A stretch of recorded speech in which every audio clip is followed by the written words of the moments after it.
আসসালামু আলাইকুম। সকল শিক্ষার্থীকে স্বাগত জানিয়ে শুরু করছি ম্যাথ ক্লাস। আজকে আমি ম্যাথ ক্লাসে ষষ্ঠ শ্রেণী গণিতের অনুশীলনী 5, পৃষ্ঠা নম্বর হচ্ছে 105, প্রশ্ন নম্বর হচ্ছে 33, সমীকরণ গঠন করে সমাধান করো। এখানে দেখো দেওয়া আছে কি তিনটি ক্রমিক স্বাভাবিক বিজোড় সংখ্যার যোগফল 27 হলে সংখ্যা তিনটি নির্ণয় করো। দেখো এখানে বলেছে ক্রমিক এবং স্বাভাবিক বিজোড় সংখ্যা। ক্রমিক কি প্রথমে বুঝে নেই। ক্রমিক হচ্ছে 0, 1, 2, 3, 4 ডট ডট, অর্থাৎ এভাবে ক্রমে ক্রমে বৃদ্ধি পায় অসীমিত সংখ্যা পর্যন্ত। ক্রমে ক্রমে বৃদ্ধি পায় অথবা ক্রমে ক্রমে হ্রাস পায়, অর্থাৎ আলফা ডট ডট ডট 4, 3, 2, 1, 0, অর্থাৎ এখানে ক্রমে ক্রমে হ্রাস পেয়েছে, এখানে ক্রমে ক্রমে বৃদ্ধি পেয়েছে, অর্থাৎ 0 থেকে এখানে ক্রমে ক্রমে কি পেয়েছে, হ্রাস পেয়েছে।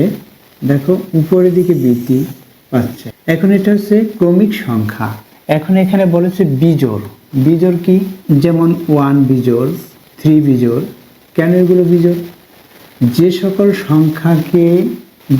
সংখ্যা 2 দ্বারা নিঃশেষে বিভাজ্য নয় সেগুলো বিজোড় সংখ্যা। যেমন হচ্ছে 1, 3, 5, 7 এগুলো হচ্ছে বিজোড় সংখ্যা, 2 দ্বারা নিঃশেষে বিভাজ্য নয়।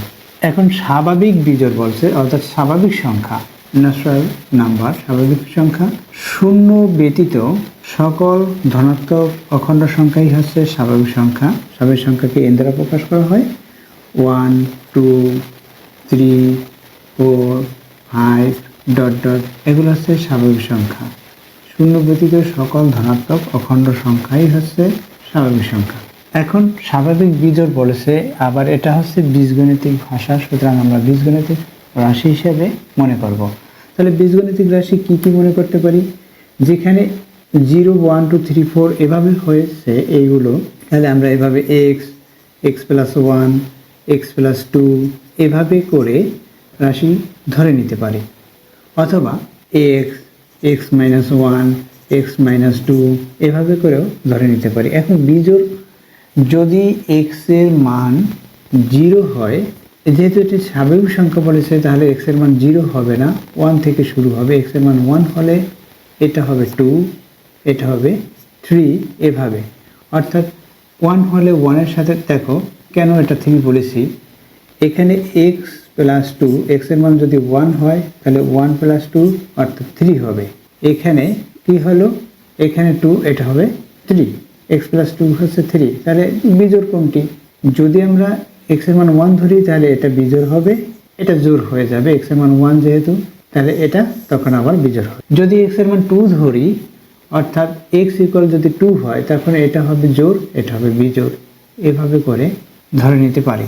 এখন দেখো x এবং x প্লাস 1 বা এই যে ঋণাত্মক রাশিগুলো x মাইনাস 1, x মাইনাস 2 এগুলো ধরে নিতে পারি।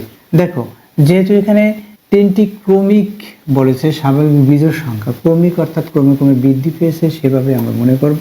তাহলে স্বাভাবিক বিজোড় সংখ্যা বলেছে যদি x ইকুয়াল 1 হয়, তাহলে এটা হচ্ছে x এর মান 1 ধরেছি, 1 এর পর হচ্ছে 3, তাহলে x প্লাস 2 এটা একটা ক্রমিক বিজোড় সংখ্যা।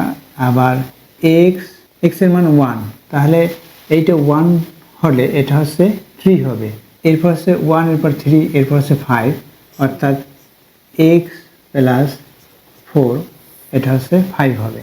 কারণ কি, দেখো এখানে এর অর্থ হচ্ছে x ইকুয়াল 1, তাহলে দেখো এখানে 1 হয়, এখানে x এর পরিবর্তে 1 যদি বসাই তাহলে এই 2 এর সাথে 1 যোগ করলে 3 হবে, অর্থাৎ এটা 1, এটা 3, এটা হবে 5।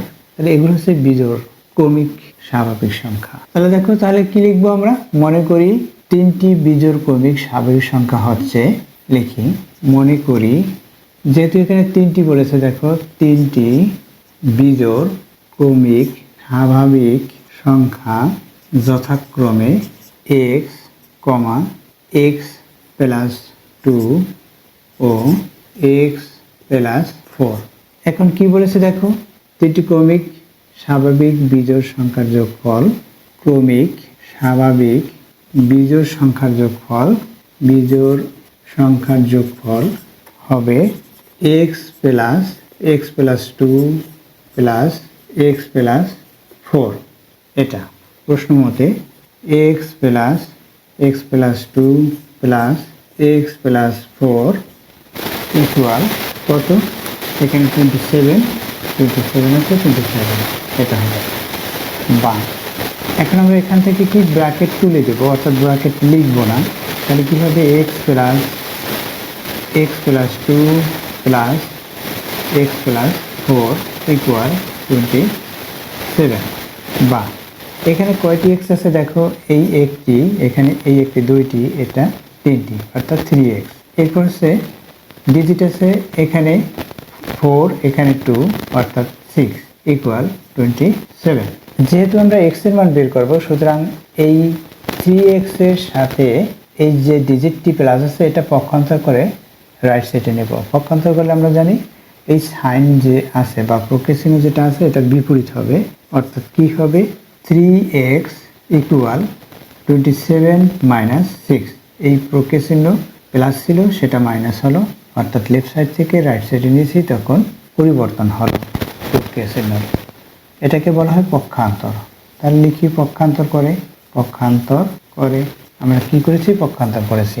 এখন কি হবে এখানে? বা এখানে আমরা মাইনাস করবো, অর্থাৎ 3x ইকুয়াল 27 থেকে 6 মাইনাস করি, তাহলে 21 হবে। এরপর কি হয়?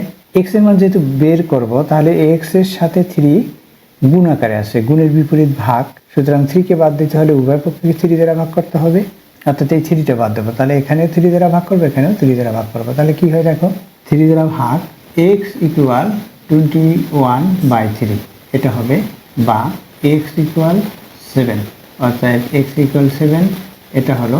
এখন আমাদের সংখ্যা তিনটি বের করতে বলছে, একটি হচ্ছে 7, তাহলে এটি কি হবে? x এর মান যদি 7 বসাই, 7 এর সাথে 2 প্লাস 9, আবার 7 বসালে 7 এর সাথে 4 হবে প্লাস, দেখো।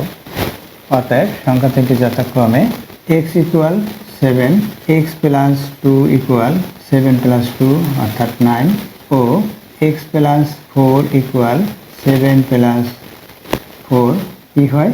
11 হয়। অ্যান্সার কি হবে?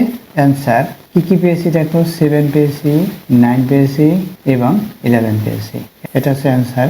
আশা করি বুঝতে পেরেছো অঙ্কটির সমাধান কিভাবে করতে হয়। এতক্ষণ ম্যাথ ক্লাসের সাথে থাকার জন্য সকলকে ধন্যবাদ জানিয়ে আজকের মতো বিদায় নিচ্ছি।